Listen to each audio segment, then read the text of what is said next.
जैसे कि आप सबको पता है, आज हमारे धरने का 8वां दिन है, आज हमारे धरने का 9वां दिन है। और आज सोनम वांगचुक जी को मजबूरी में अनशन पर बैठना पड़ा है, क्योंकि ये जो सरकार है वो सुनने को तैयार नहीं है। इतने सारे पेपर लीक हुए, उसके बाद भी कोई एक्शन नहीं लिया गया धर्मेंद्र प्रधान के ऊपर। पेपर लीक के बाद 20 से ज्यादा बच्चों ने सुसाइड की, उसके बाद भी धर्मेंद्र प्रधान के ऊपर कोई एक्शन नहीं लिया गया। और उसके बाद हम लोगों ने सोचा कि हम धरना दे देते, हम आवाज उठा लेते, शायद इस देश का युवा आवाज उठाएगा तो कहीं ना कहीं सरकार सुनने को तैयार हो जाएगी। लेकिन फिर भी सरकार की तरफ से कोई एक्शन नहीं लिया गया धर्मेंद्र प्रधान के अगेंस्ट। तो मजबूरी में सोनम वांगचुक जी को आज अनशन पर बैठना पड़ा है। ये बहुत ही दुखद बात है कि ये सरकार इतनी इंसेंसिटिव क्यों हो गई है। और जब मैं आपसे पीसी कर रहा हूँ, आज से अभी से कुछ घंटे पहले एक और नीट स्टूडेंट ने सुसाइड की है। उसने अपने माँ बाप से माफी मांगी है कि मुझे माफ कर दो, मैं आपके सपनों पर खरा नहीं उतर पाया।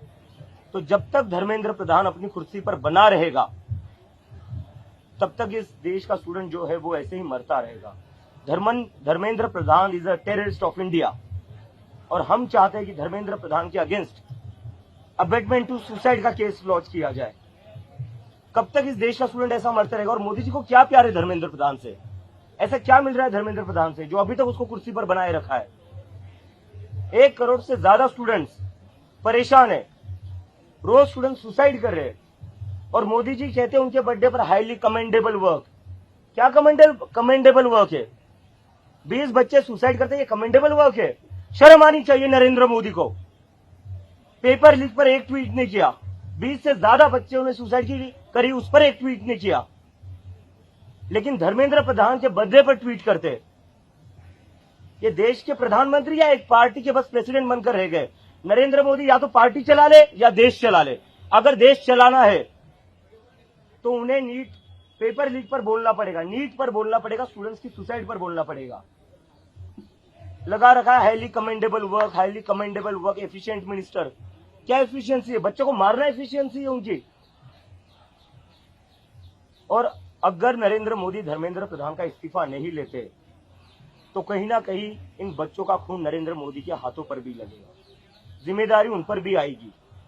तो नरेंद्र मोदी के पास अभी भी वक्त है, या तो वो धर्मेंद्र प्रधान को हटा दे, नहीं तो फिर जनता उनको हटा देगी।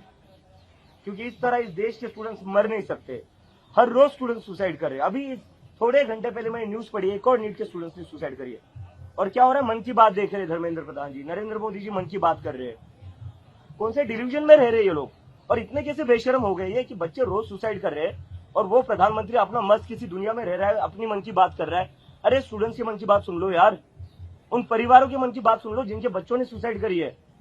बोर हो गए हम 12 साल से आपका मन की बात सुनकर, पका दिया है पूरे देश को। उनके अपने मंत्री भी उनकी मन की बात नहीं सुनते अब। तो मोदी जी धर्मेंद्र प्रधान को निकाल दीजिए, वरना जनता आपको निकाल देगी। और दूसरी बात, अभी जब से सोनम सर यहाँ पर अनशन पर बैठे हुए, हमने दिल्ली पुलिस को रिक्वेस्ट किया है कि एक पोर्टेबल टॉयलेट तो अंदर लाने दीजिए।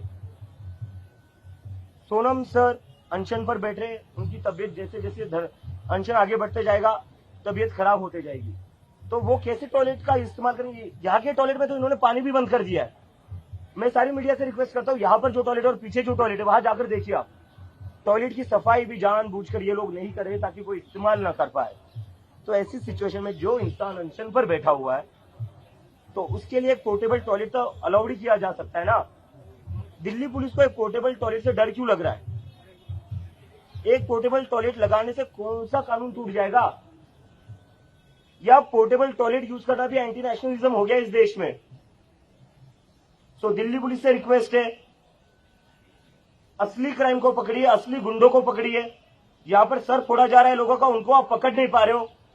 उनके सामने आप भीजी बिल्ली बन रहे हो, छोड़ दे रहे हो। वो लोग इंस्टाग्राम पर बोल रहे हैं अभी एक को मारा है, शाम को आऊंगा फिर से दूसरे को मारूंगा। तो हमारा पानी रोकने की बजाय, हमारा खाना रोकने की बजाय पोर्टेबल टॉयलेट लगाने दो हमें, वो रोको मत। और कुछ ना अच्छा काम कर लो, गुंडों को पकड़ लो जो यहाँ आ रहे हैं, लोगों को मारपीट कर रहे हैं।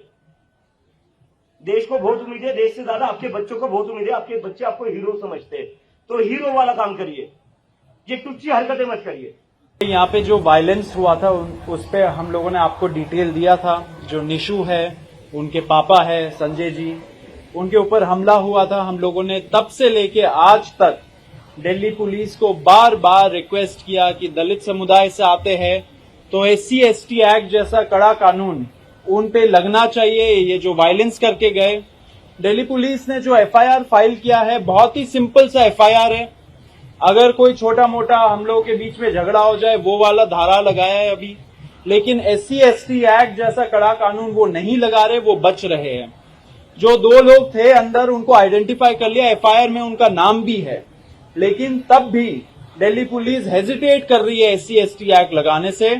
हमारा रिक्वेस्ट है सारे दलित यूनियंस, अम्बेडकराइट यूनियन से कि आप एक स्टेटमेंट ऑफ सॉलिडारिटी निकालिए निशु के फैमिली के लिए, संजय जी के लिए, क्योंकि एक स्ट्रॉन्ग मैसेज जाना चाहिए, एक यूनाइटेड मैसेज जाना चाहिए कि ऐसा violence will not be acceptable in a place of peaceful protest like this. ये एक मूवमेंट है, ये हिस्टोरिक मूवमेंट है, ये युवाओं का मूवमेंट है, ये यूनिटी के लिए मूवमेंट है। ऐसे जो लोग आ जाते हैं जो असली दहशतगर्दी फैलाते हैं, उनका इसमें कोई स्पेस नहीं है। दिल्ली पुलिस पे प्रेशर बनना चाहिए, हम लोगों को आवाज उठानी चाहिए कि दिल्ली पुलिस अपना काम कर ले, लॉ एंड ऑर्डर मेंटेन करना, यहाँ पे सेफ्टी सिक्योरिटी मेंटेन करना एंड वायलेंस होने के बाद एक स्ट्रॉन्ग मैसेज भेजना उनका ड्यूटी है। अब हम लोग अगर उनको ड्यूटी पढ़ाए तो हमें बोल देते हैं कि आप हमें सिखाइए मत, लेकिन फिर आप ड्यूटी भी नहीं करते हो।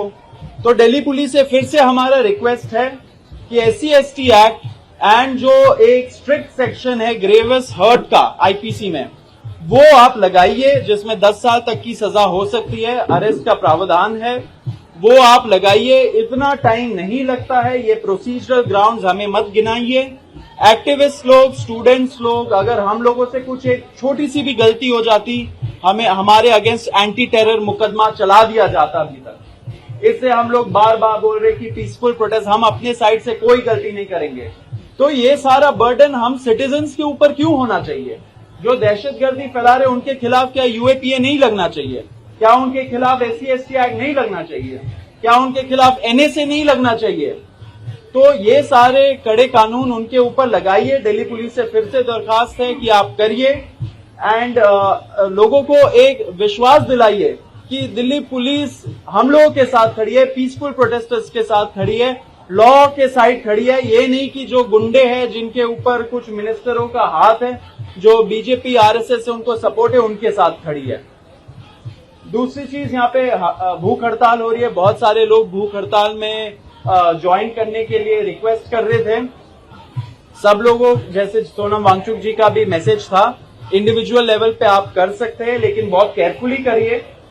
हंगर स्ट्राइक मतलब बहुत आसान चीज है नहीं, इस पे बहुत डेडिकेशन लगता है एंड बहुत सेंसिटिव चीज होती है, तो सोच समझ के आप लोग करिए। इंडिविजुअल लेवल पे आप कर सकते हैं। Subscribe to One India and never miss an update. Download the One India app now.